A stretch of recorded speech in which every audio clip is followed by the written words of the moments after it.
Tous sont égaux en Christ. Tous sont égaux en Christ. Voici le titre de la méditation de ce matin. Et le verset de base se trouve dans Galates 3, versets 26 à 28. Écoutons. Car vous êtes tous fils de Dieu par la foi en Jésus-Christ. Vous tous qui avez été baptisés en Christ, vous avez revêtu Christ. Il n'y a plus ni juif ni grec, il n'y a plus ni esclave ni libre, il n'y a plus ni homme ni femme, car tous vous êtes un en Jésus-Christ. Amen. Chers frères et sœurs, recevez mes salutations dans le très saint nom de notre Seigneur Jésus-Christ. Il semblerait que partout où des hommes se trouvent, se pose le problème de la discrimination. Même si un groupe a souffert énormément de la discrimination, il tentera si possible de se venger sur un autre.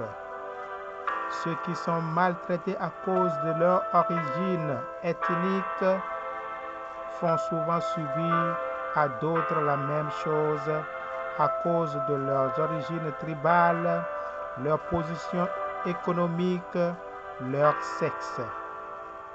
Ceci est naturel parce que c'est humain. Mais c'est un péché. C'est un péché. La discrimination n'a pas de place dans la vie de ceux qui s'appellent enfants de Dieu. Nous sommes libres en Christ. Notre nouvelle relation avec Dieu à travers Christ transforme toute éventuelle relation sociale. Nous allons voir à présent 3 choses qui vont nous aider à comprendre ce que c'est que la discrimination. La première chose est que en Christ, la discrimination ethnique n'a pas de place. En Christ, la discrimination ethnique n'a pas de place. Les gens ont tendance à donner de la valeur à ceux qui leur sont identiques, ceux-là de la même tribu ou de la même ethnie. Même dans l'Église, nous ne voulons pas écouter les gens d'autres origines ethniques, soi-disant ils ne peuvent pas comprendre notre situation. L'apôtre Paul dit ceci, que toute personne qui croit en Christ devienne un enfant d'Abraham, ce qui signifie qu'il n'y a pas de différence. Nous devons être humbles et éviter de nous glorifier de notre identité ethnique. Nous devons plutôt suivre ceux qui suivent Christ parce que les choses du Saint-Esprit surpassent les pratiques culturelles. La deuxième chose que nous allons voir maintenant est que en Christ, notre position économique ne nous donne aucun privilège. En Christ, notre position économique ne nous donne aucun privilège. Les uns ont tendance à donner de l'importance aux personnes en fonction de leur position économique. Nous écouterons d'abord les riches avant d'écouter les pauvres. Jésus fut la preuve vivante que cette approche est mauvaise. Il était très pauvre.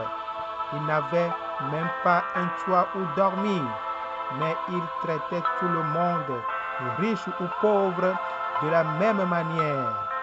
Il demanda même à un collecteur de taxes de devenir un de ses disciples. Nous ne devrions pas juger les habitants du royaume de Dieu selon leur richesse matérielle, mais plutôt selon la richesse que le Saint-Esprit manifeste dans leur vie. En Christ, la discrimination sexuelle n'existe pas. Voici la troisième chose que nous allons voir. En Christ, la discrimination sexuelle n'existe pas. Le prophète Joël annonça qu'après la venue du Saint-Esprit, L'homme comme la femme seraient utilisés de la même manière par Dieu. Les responsabilités et positions des décideurs doivent reposer sur la puissance de l'esprit et sur les dons attribués à ces derniers et non sur la différenciation de sexe. Et pour finir, les chrétiens sont différents. Les chrétiens sont différents. Nous n'avons pas les mêmes ouvertures, emplois ou avantages économiques. Grâce à Dieu, nous ne sommes pas tous du même sexe. Nous devons donc arrêter de nous évaluer en fonction de ces caractéristiques matérielles et reconnaître que devant Christ, nous sommes tous égaux. Égaux ne signifie pas identique. Nous devons éliminer la discrimination de notre regard, de notre esprit, de notre cœur et vivre une vie de sainteté en vue de former un seul corps avec notre Seigneur et Sauveur Jésus-Christ.